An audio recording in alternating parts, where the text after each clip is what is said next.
নমস্কার। আমি আজ আবার আপনাদের মহাভারত পাঠ শোনাবো বলে হাজির হয়েছি। আশা করছি আপনারা নিয়মিত শ্রদ্ধার সঙ্গে আমার এই মহাভারত পাঠ শোনেন। অবশ্যই শুনবেন, এটা আমার বিশেষ অনুরোধ। মহাভারত পাঠ শুনলে আপনাদের মঙ্গল হবে। ভগবান আপনাদের মঙ্গল করুন। আপনারা সব ভালো থাকবেন। আর আমার একটা বিশেষ অনুরোধ, আমার এই চ্যানেলটা সাবস্ক্রাইব করে দেবেন, কেমন? আজকে যেটা আপনাদের জন্য পাঠ করব সেটা হলো সঞ্জয়ের প্রতি ভগবান শ্রীকৃষ্ণের উক্তি।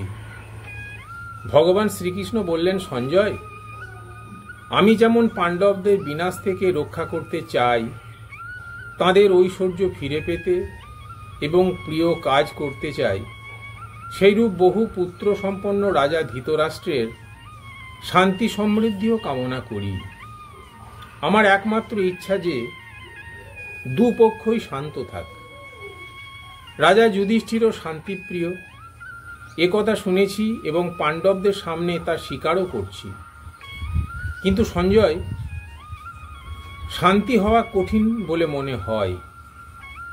ধৃতরাষ্ট্র যখন তার পুত্রদের সঙ্গে মিলিত হয়ে লোভের বশে এদের রাজ্য দখল করে নিতে চান, তাহলে বিবাদ বৃদ্ধি পাবে না কেন? তুমি জানো যে আমার দ্বারা অথবা যুধিষ্ঠিরের দ্বারা ধর্মলোপ পেতে পারে না।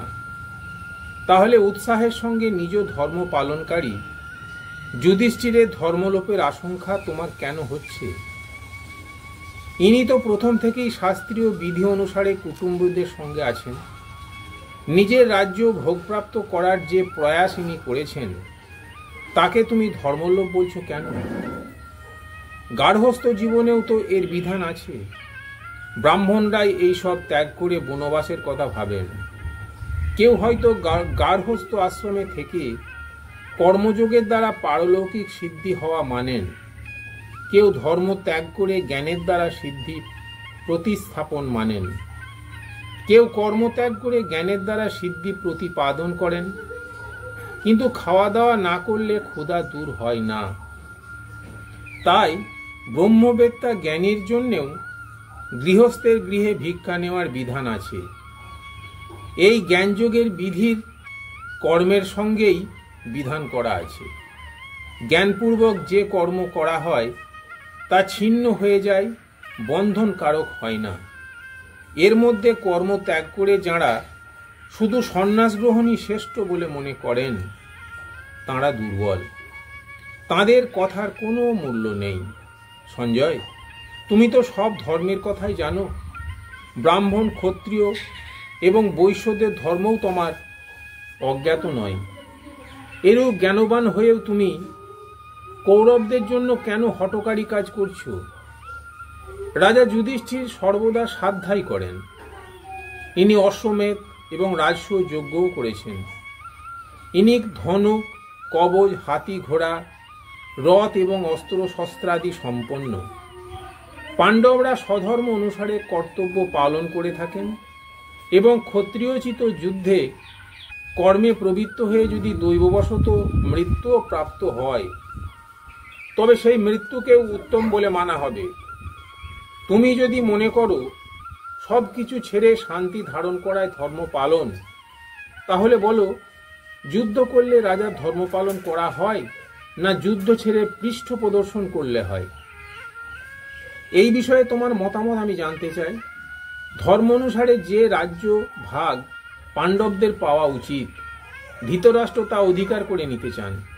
তাঁর পুত্ররাও তাকে মদত দিচ্ছেন। প্রকৃত সনাতন রাজধর্মের কথা কেউ ভেবে দেখছে না। লুটেরা ধন অপহরণ করে এবং ডাকাতে বলপূর্বক ধন ছিনিয়ে নেয়। উভয়েই নিন্দার পাত্র।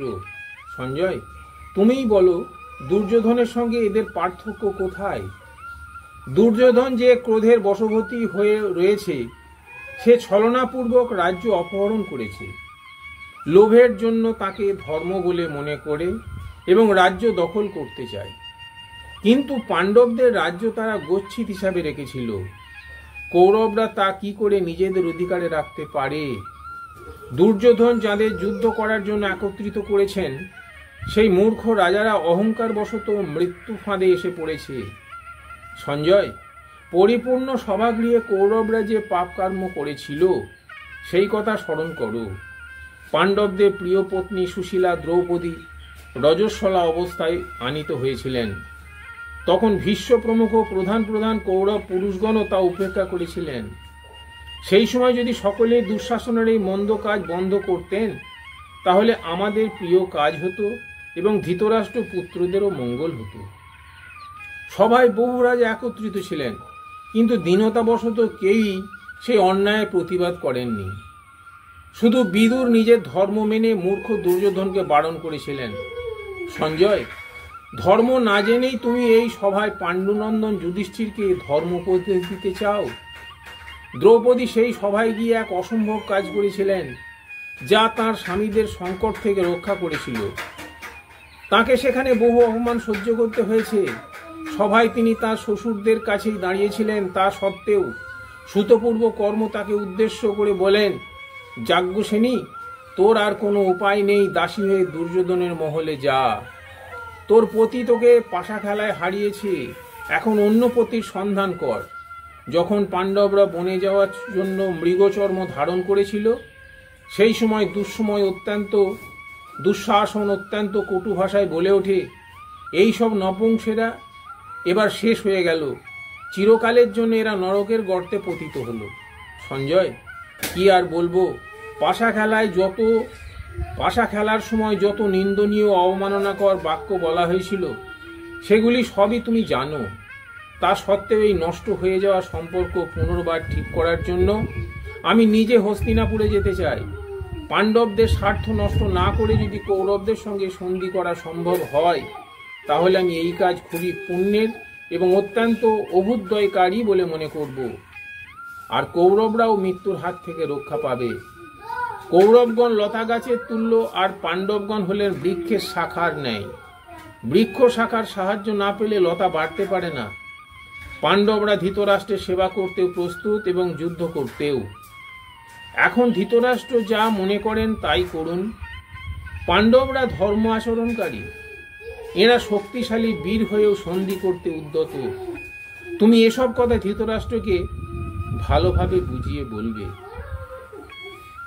নমস্কার।